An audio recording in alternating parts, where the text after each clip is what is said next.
ഓം ശ്രീനാരായണ പരമഗുരവേ നമഃ. സുപ്രഭാതം. 1809 ദിവസമായ ഇന്ന് 2026 ഏപ്രിൽ മാസം 28 ചൊവ്വാഴ്ച.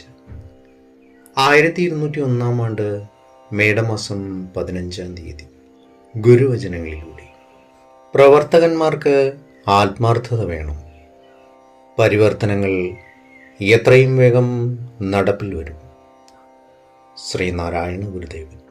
ശ്രീ നടരാജ ഗുരു എഴുതിയ ഗുരുവിരൽ എന്ന പുസ്തകത്തിൽ ദക്ഷിണ ഭാരതത്തിലെ 3 ഗുരുക്കന്മാർ എന്ന് വിവരിക്കുന്നതിൻ്റെ 18ാം ഭാഗമാണ് ഇന്ന് അവതരിപ്പിക്കുന്നത്. സാത്വികവും ദാർശനികവുമായ നിഷ്കൃഷ്ടതയിൽ ഒരു വിട്ടുവീഴ്ചയും കാണിക്കാൻ തയ്യാറല്ലാതിരുന്നതിനാൽ വെറും സിദ്ധാന്തപരമായി പോയി എന്ന ആക്ഷേപത്തിന് ശങ്കരാചാര്യരുടെ ചിന്ത ശരവ്യമായിട്ടുണ്ട്. വിശ്വാസികളായ ഭക്തന്മാർക്ക് ഈശ്വരൻ എന്ന സങ്കല്പം ഒരാവശ്യമാണ്.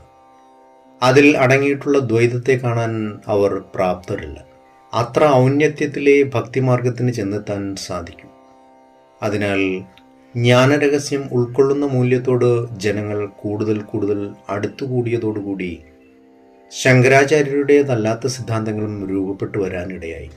എന്നാലും ആചാര്യർ നടത്തിയ പ്രാരംഭ പ്രവർത്തനങ്ങൾ ഇല്ലായിരുന്നെങ്കിൽ ഈ സിദ്ധാന്തങ്ങളൊന്നും നാമ്പെടുക്കുമായിരുന്നില്ല.